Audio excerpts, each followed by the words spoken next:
हूँ इसको।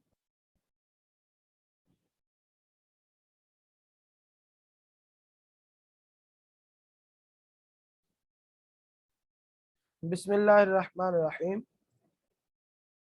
आप दोस्तों को मेरी स्क्रीन नजर आ रही होगी, कोई एक दोस्त बस तस्दीक कर दें। स्क्रीन आ रही ना मेरी? जी आ रही है। जी, जज़ाकल्लाह। जी आ रही। वो जो फरमाइए, सबसे पहली बात है कि तहरीर और तसनीफ की ज़रूरत और अहमियत क्या है। इसकी अहमियत और ज़रूरत से हम कतई इनकार नहीं कर सकते। हकीकत ये है कि दीन इस्लाम एक मजहब ही ऐसा है जिसे हम दीन किताब कह सकते हैं। दीन इस्लाम को हम दीन किताब कह सकते हैं, क्योंकि ये दुनिया में एक वाहिद मजहब, वाहिद दीन ऐसा है, इकलौता ऐसा दीन है जिसके पास अपनी एक महफूज तरीन किताब मौजूद है, और वही किताब हिदायत है। उसी किताब की रोशनी में हजारों लाखों बल्कि करोड़ों सफ़हात पर तफसीर और लाखों करोड़ों सफ़हात पर अहकाम मुआशरत, अहकाम मुआशियात और हर तरह के अहकामात जो लिखे गए, ये कुरान करीम की तालीमात की रोशनी में लिखे गए। तो यूँ अल्हम्दुलिल्लाह हमारा मजहब, हमारा दीन, हमारा इस्लाम ही सबसे बड़ी एक इस बात की दलील है कि तहरीर व तसनीफ़ की अहमियत बहुत ज़्यादा है। अब आते हैं इसकी ज़रूरत की तरफ। ज़रूरत इसकी और बहुत सारे पहलू हैं, बीसियों पहलू हैं जिस एतबार से हम तहरीर व तसनीफ़ की ज़रूरत और अहमियत को बयान कर सकते हैं। लेकिन यहाँ पर सर दस्त में एक चीज़ अर्ज़ करूँगा, वो ये है कि अवामुन्नास, उनका ईमान व नज़रिया और अकीदा और उनके मसाइल, उनकी सोच, उनके अकायद, ये सारी चीज़ें खुतबा और वाइज़ीन के रहमो करम पे होते हैं।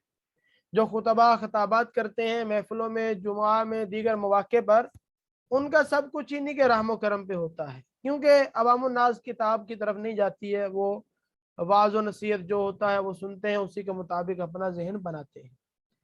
अब ज़रूरत इस अमर की है कि अगर खुतबा और वाइज़ीन के पास सेहतमंद, मुतनव्वे और माशरती ज़रूरियात के मुताबिक मवाद होगा तो वो एक मुनासिब और अच्छी चीज़ को आगे डिलीवर करेंगे।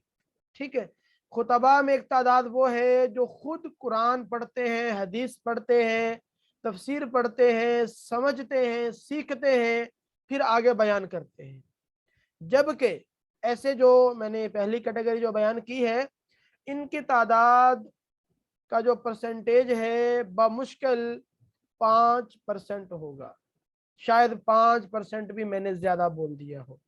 जबकि बकिया जो 95% है, 95% खुतबा व वाइज़ीन वो हैं जो किताब और दीगर चीज़ों को समझकर बयान नहीं करते, बल्कि उनको बसहूलत जो मिल जाए, बआसानी जो मिल जाए, ग्रुप, व्हाट्सएप के ग्रुप्स के अंदर, फेसबुक पर क्लिप्स की सूरत में और पोस्टों की सूरत में और जुमा के बयानात की सूरत में, छोटे छोटे रिसालों, किताबचों की सूरत में, जो उनको बआसानी मिल जाता है उसी को वो मयार, अपनी बुनियाद बना के उसी से बयानात करते हैं और अपना काम चला रहे हैं वो।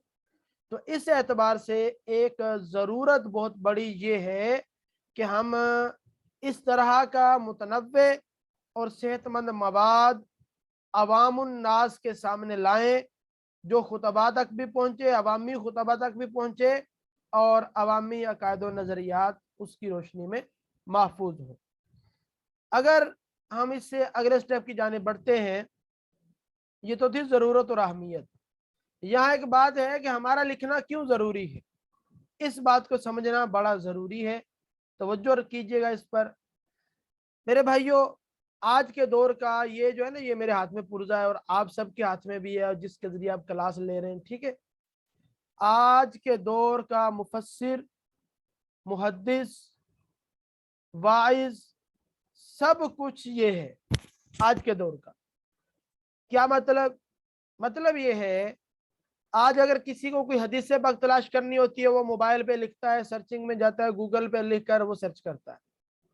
کسی کو کوئی شرعی مسئلہ دیکھنا ہے وہ گوگل پر جا کر لکھتا ہے اور سرچ کرتا ہے. کسی کو بچے کا نام رکھنا ہے وہ گوگل پر سرچ کرتا ہے. کسی کو کسی حدیث پاک کی شرح دیکھنی ہے وہ گوگل پر لکھتا ہے. کسی کو کسی بھی طرح کے معاملے میں جو بندہ بھی آج موبائل اپنے پاس رکھتا ہے، جو انٹرنیٹ کو جانتا ہے، وہ گوگل کے ذریعے ہر چیز تلاش کرنے پر لگا ہوا ہے. یہ آپ کا بھی تجربہ ہوگا، میرا بھی مشاہدہ ہے. اور میں پچھلے 10-12 سال سے تحریر و تصنیف کے شعبے سے وابستہ ہوں، اور 12 سال سے میں الحمدللہ امامت و خطابت بھی کر رہا ہوں. تو مجھے عوام میں رہنے کا جو تجربہ ہوا، میں اس نتیجے پہ پہنچا ہوں. میں جس علاقے میں آج کل امامت و خطابت کر رہا ہوں، یہ اس کو مجبوری سمجھیں یا حالات کا تقاضا سمجھیں، علاقہ ایسا ہے بالکل بیکورڈ اور کچی آبادی، یوں کہہ لیں کہ جہاں کی عوام کی 99% اکثریت جو ہے وہ دینداری سے اور پڑھائی لکھائی سے دور ہے. ٹھیک ہے، بہت کم طبقہ جو پڑھا لکھا ہے، لیکن موبائل سب کے پاس ہے. ٹھیک ہے، ایک میں ہمارے نمازی ہمارے پاس آئے، آ کر مجھے موبائل کی ایک اپلیکیشن کے بارے میں تذکرہ کرنے لگے جو بد مذہبوں کی بنائی ہوئی تھی. اس پر وہ تذکرہ کرنے لگے، تبصرہ کرنے لگے، بہت کچھ بتانے لگے. میں بڑا حیران ہوا کہ یہ علاقہ اور یہ بندہ اور بات جدید ٹیکنالوجی کے استعمال کی. تو اس سے میں نے اندازہ کیا کہ آج کوئی بھی اس چیز سے دور نہیں ہے. ٹھیک ہے، بہت کم تعداد ہے جو اس چیز کو نہ جانتی ہو.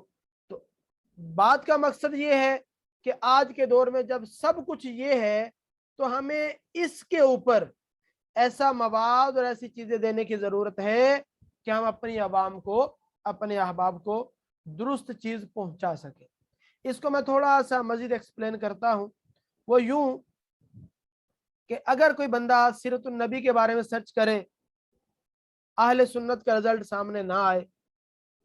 کوئی بندہ شرعی مسئلہ ریسرچ کرے، اہل سنت کا رزلٹ سامنے نہ آئے. کوئی بندہ پیارے مصطفیٰ صلی اللہ علیہ وسلم کے اخلاق اور آپ کے اسوہ کریمہ کے بارے میں سرچ کرے، اہل سنت کا رزلٹ سامنے نہ آئے. میں پچھلے 3 سے 4 سال سے سیرت النبی پر سرچنگ کر رہا ہوں. میں نے الحمدللہ بہت سارا اس پر لکھا بھی ہے، بہت سارا مواد جمع ہے، بہت سارا آگے لکھنے کی تیاری ہے. تو میں اس نتیجے پہ پہنچا ہوں، میں نے جب بھی پیارے مصطفیٰ کی سیرت اور آپ کے اخلاقیات اور آپ کے اسوہ حسنہ کے بارے میں سرچ کی ہے، انتہائی افسوس کی بات کہ بد مذہبوں کے رزلٹ تو آتے ہیں. خدا کی قسم غصہ، اور کیا میں الفاظ اس کے لیے استعمال کروں، کہ قادیانیوں کے رزلٹ سامنے آتے ہیں. قادیانیوں کی ویب سائٹیں سامنے آتی ہیں جن پہ پیارے نبی محمد مصطفیٰ صلی اللہ علیہ وسلم کی اخلاقیات کے بارے میں، اسوہ حسنہ کے بارے میں، ان کے غزوات کے بارے میں، ان کی زندگانی کے بارے میں، ان کی سیرت سے ملنے والے درس کے بارے میں آرٹیکلز موجود ہیں، اور اہل سنت کا رزلٹ نہیں آتے.